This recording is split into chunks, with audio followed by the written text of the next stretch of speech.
I'm inside Pine Creek compartment 001, inside Bongil Bongil National Park, completely surrounded by Bongil Bongil National Park.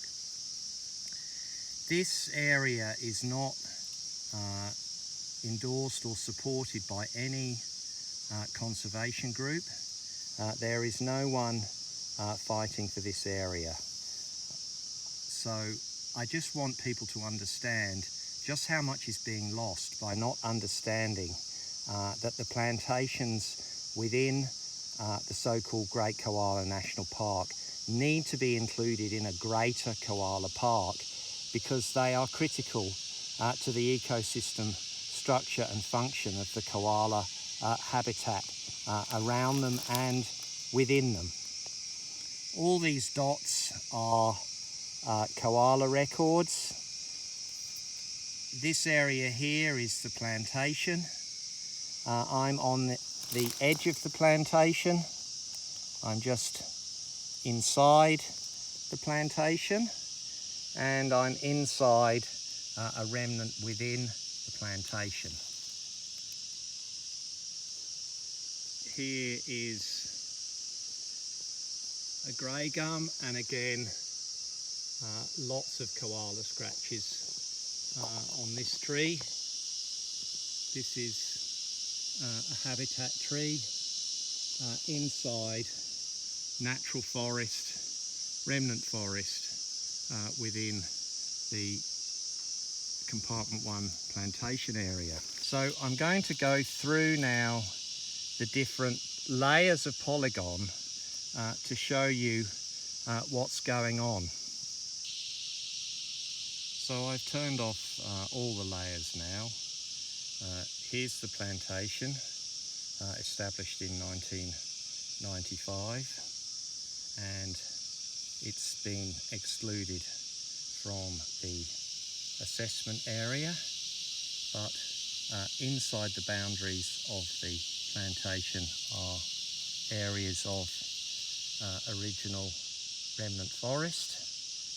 I'm inside one of those now, inside the plantation, and I'll just show you the hub. And here is the hub. It's pretty much the same as the assessment area, except this area has been excluded here. And really, I can't see any logic to this.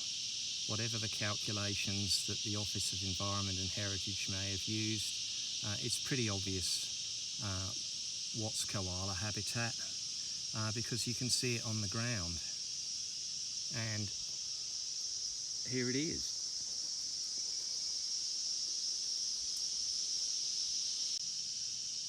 And here we are back in 1984.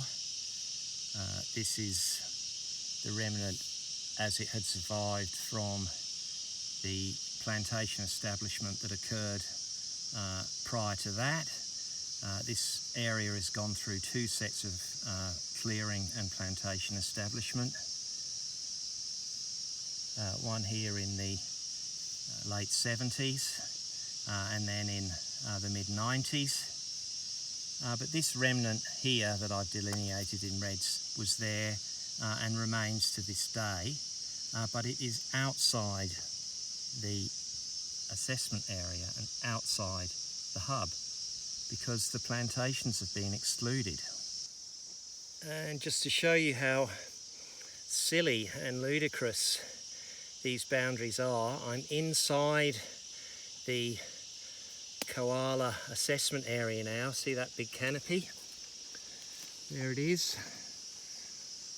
A nice large coastal blackbutt, but here is the assessment area.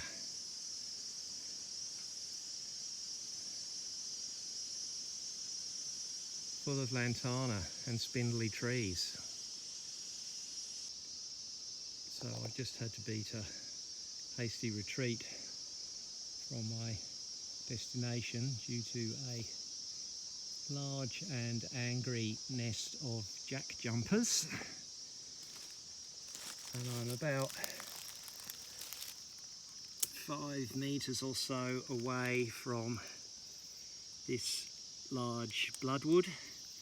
Inside the plantation area, outside the park assessment area, outside the hub, and completely unprotected. So I'm just going to kind of, as they say, state the bleeding obvious.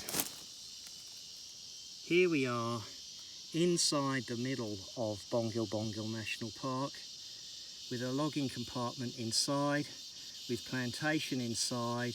Inside the plantation is original forest and koala records, those dots, as well of course as jack jumpers. And obviously the whole thing should be protected. The koalas will go from the native forest, so-called, through to the plantation and back again. And what they need is habitat. What they need are large protected areas so they can survive.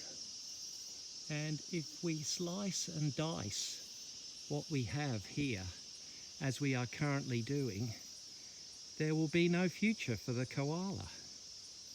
And that is why we must have a greater koala park.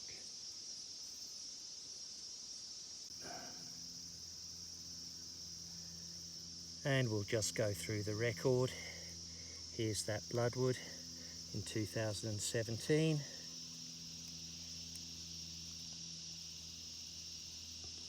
Here it is on the DPI map that forestry uses in 2014.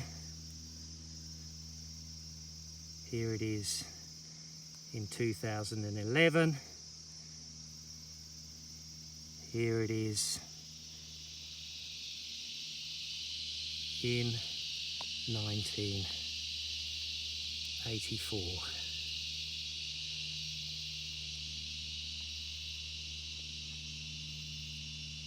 Please, NGOs, government, civil society, members of the public, mobilise for a greater koala park before it's too late.